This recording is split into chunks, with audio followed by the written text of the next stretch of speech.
మరి ఇంకా నెగటివ్స్ కూడా చాలా వస్తున్నాయి మేడం. అది నాకు కూడా వస్తున్నాయి. అదేం చేస్తాం, టైం వేస్ట్, ఎన్ని రోజులు చేస్తాం అనేది కూడా అంటుండ్రు లీడర్స్. ఎవ్వరు కాదు, ఇందులోకి వచ్చి సక్సెస్ అయిన లీడర్లు పరిగెత్తాలి మేడం. ఇప్పటిదాకా చెప్పింది కదా నాగలక్ష్మి మేడం, ఒకరినిద్దరిని ఫెయిల్యూర్ అయిన వాళ్ళని చూస్తున్నాం కానీ సక్సెస్ అయిన పీపుల్ ఏమంటుంటే సక్సెస్ అవుతారు లీడర్స్.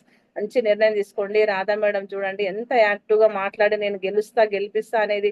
ఎంతో మంది లీడర్స్ కూడా ఈ 7 మెంబర్స్ దాకా కార్లు తీసుకోవడం జరిగింది. చాలా మంచి బిజినెస్ చేస్తుంది. వండర్ఫుల్ ఫీడ్బ్యాక్ ఇచ్చారు మేడం. ప్రతి ఒక్కరికి మనం అవేర్నెస్ చేద్దాం, ఆరోగ్యం మీద అవేర్నెస్ తీసుకొచ్చి మన బిజినెస్ లో ముందుకు వెళ్దాం. అసలు వెస్టేజియన్ అంటే ఎలా ఉంటారు అనేది ఒక ప్రూవ్ చేయించాలి. లేడీస్ కి అయితే చాలా ఎస్పెషల్, ఇది అయితే చాలా ఎక్సలెంట్ బిజినెస్ లీడర్స్. ప్రతి ఒక్కరు అర్థం చేసుకొని ముందుకు వెళ్దాం.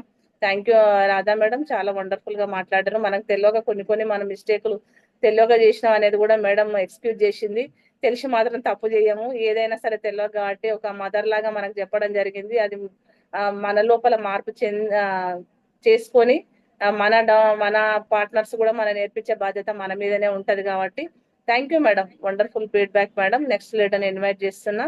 డి ముత్యాల మేడం, మీకు అన్ముట్ ఆప్షన్ వచ్చింది మేడం. Come to screen madam.